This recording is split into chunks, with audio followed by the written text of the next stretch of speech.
ઓમ નમઃ શિવાય. શ્રીમદ દેવી ભાગવત પુરાણની શ્રવણ વિધિ. સુતજી બોલ્યા, મુનિઓ, શ્રદ્ધાળુ ભક્તોએ સૌ પહેલાં જ્યોતિષી પાસે કથા શ્રવણ માટે મુહૂર્ત કઢાવવું જોઈએ અથવા નવરાત્રિમાં તેની વ્યવસ્થા કરવી જોઈએ.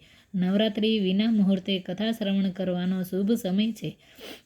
લગ્ન પ્રસંગની જેમ જ દેવી ભાગવત પુરાણની આહ્વાન પરાયણનું સગા સંબંધીઓ તથા મિત્રોને આમંત્રણ આપવું જોઈએ. પોતાના તમામ ઓળખીતા બ્રાહ્મણો, ક્ષત્રિયો, વૈશ્યો, શૂદ્રો, શ્રવણો તથા સ્ત્રીઓ વગેરેને આ પ્રસંગે આમંત્રિત કરવા જોઈએ. આયોજકોએ આવનાર તમામ મહેમાનોને ખૂબ જ પ્રેમપૂર્વક આદર સત્કાર કરવો જોઈએ. કથાનું સ્થાન પસંદ કરીને સૌ પ્રથમ ભૂમિને સ્વચ્છ કરીને છાણનું લેપન કરવું જોઈએ. ત્યાં એક મંડપ અને તેની ઉપર ઘુમ્મટ આકારનો ચંદરવો બાંધીને તેની ઉપર દેવીની ચિત્રવાળી ધજા ફરકાવવી જોઈએ.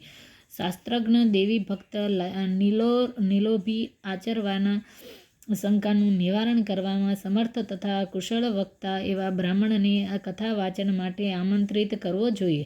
પ્રાતઃકાળે સ્નાનાદિથી નિવૃત્ત થઈને શુદ્ધ વસ્ત્ર પહેરીને કળશની સ્થાપના કરવી જોઈએ.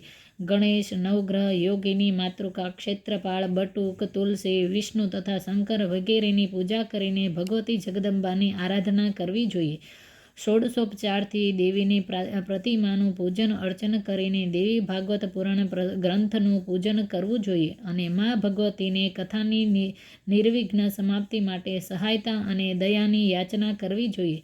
પ્રદક્ષિણા અને નમસ્કાર કરીને સ્તુતિ કરવી અને ત્યારબાદ એકાગ્રચિત્તે કથા શ્રવણનો આરંભ કરવો. કથાના દિવસે દરમિયાન શ્રોતા તથા વક્તા કોઈએ પણ ક્ષૌરકર્મ, મુંડન કરવું જોઈએ નહીં. તેમણે ભૂશયન, બ્રહ્મચર્યનું પાલન, સાત્વિક ભોજન, સંયમ, શુદ્ધ આચરણ તથા અહિંસાથી રહેવું જોઈએ. ડુંગળી, લસણ, માંસ, દારૂ તથા મસૂરની દાળ વગેરે તામસી પદાર્થોનું સેવન ફળનાશક છે. એટલે વક્તા શ્રોતાએ આ બધી વસ્તુઓ તથા સ્ત્રી સંગનો ત્યાગ કરવો જોઈએ.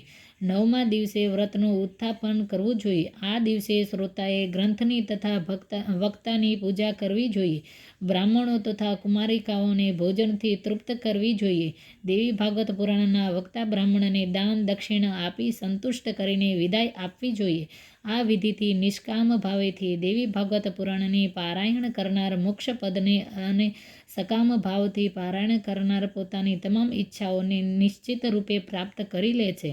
કથા દરમિયાન વાતચીત કરવી, પુરાણોમાં અંધશ્રદ્ધા રાખવી, પુરાણ વક્તાની અવગણના કરવી અને વક્તાના આસનથી ઊંચા આસને બેસવું તથા કથા સાંભળતા ઊંઘવું કમને કથા સાંભળવી તે હાનિકારક છે. એટલે આ બધી બાબતોને હંમેશા વર્જિત છે. ઓમ નમઃ શિવાય.